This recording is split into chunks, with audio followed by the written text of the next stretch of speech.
순수물질이란 뭐냐? 순수물질에 대해서 한번 정의를 내리고 있는데요. 순수물질은 내부 어디에서나 화학적 조성이 변하지 않는 물질. 화학적 조성이 변하지 않는다는 얘기는 우리가 케미칼로 얘기하면 뭐 O2, N2, H2O 같은 이런 화학적 결합된 상태가 그 공간적으로 어떠한 위치에서 혹은 어떤 상태에서 동일하게 유지하고 있느냐를 보는 건데요. 그렇다면은 단일 물질만 해당하느냐? 그렇지는 않습니다. 혼합물도 가능해요. 혼합물도 가능한데 그 혼합물의 조성이 어떠한 위치에서 동일해야 됩니다. 즉 예를 들면 공기 같은 경우 있죠. 질소, 산소, 뭐 그 희소 원소인 헬륨이라든가 이런 것도 섞여 있겠죠. 근데 공기는 어쨌든 간에 질소, 산소가 주요 인자지만 혼합물입니다. 그럼에도 불구하고 공기는 순수물질로 취급할 수가 있습니다. 그렇지만은 어떤 경우에 취급 못하는 경우도 있어요. 그건 다음에 설명을 할게요. 그래서 우리가 물, 질소, 헬륨, 이산화탄소와 같이 화학적으로 안정화되어 있으면서 다른 물질과 섞여 있지 않는 단일 종이거나 혹은 혼합되어 있더라도 장소에 관계없이 일정한 비율로 섞여 있다면, 화학적 조성이 일정하다면 순수 물질로 본다. 그리고 여러 가지 화학적 원소나 화합물의 혼합물일 때도 호모지니스한 경우, 균질하다는 얘기인데요. 호모지니스하다는 것은 공간적으로 일정하다는 얘기예요. 호모지니스하면 순수 물질이 된다.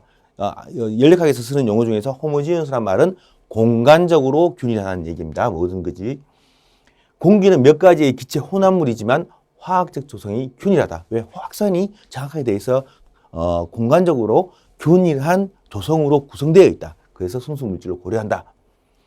물과 기름의 혼합물을 보면 섞이지 않았습니다. 물과 기름이 섞이지 않았다면, 혼합되지 않았다면 비균질입니다. 넌 호모지니스하죠. 이 경우에는 순수물질이 될 수가 없습니다. 만에 하나 물과 기름을 에멀전화시켜서 그 공간적으로 균일질화 시켰다면 그것 또한 순수물질이 될 수 있다는 얘기죠.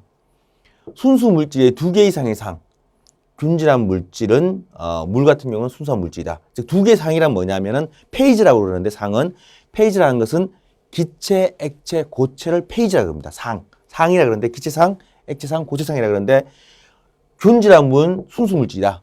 2개 상이 있어도, 즉 물과 얼음이 섞여 있거나 물과 수증기가 섞여 있더라도 그거는 순수물질이다. 왜?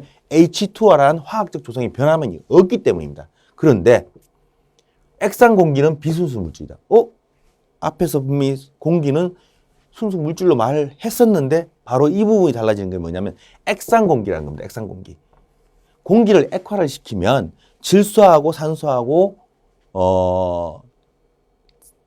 액화되는 온도가 다릅니다. 그러면은 어느 지점에서 2개의 성분 중 하나가 먼저 액화가 일어나요. 그러면 공기 중에 기체로 닿아 있는 상태에서의 성분들이 달라지겠죠. 즉 액상하고 기상이 섞여 있는 상황이라면 액체화되는 온도가 다르기 때문에 결국은 화학적 조성이 달라져 버렸잖아요. 그러면 화학적 조성이 달라지기 때문에 순수 물질이 될 수 없다는 얘기입니다. 그래서 2개의 상을 취급할 때 순수 물질로 볼 수 있는 것들은 보통 1개의 화학 물질로 이루어진 거라고 보면 돼요. 보통은 물 혹은 냉매 이런 것들은 상이 바뀌더라도 화학적 조성은 바뀌지 않거든요. 그래서 그런 경우에는 순수 물질로 본다. 그리고 기체 상태의 공기는 순수 물질로 볼 수가 있다. 그러나 액화가 된다면 순수 물질로 볼 수 없다.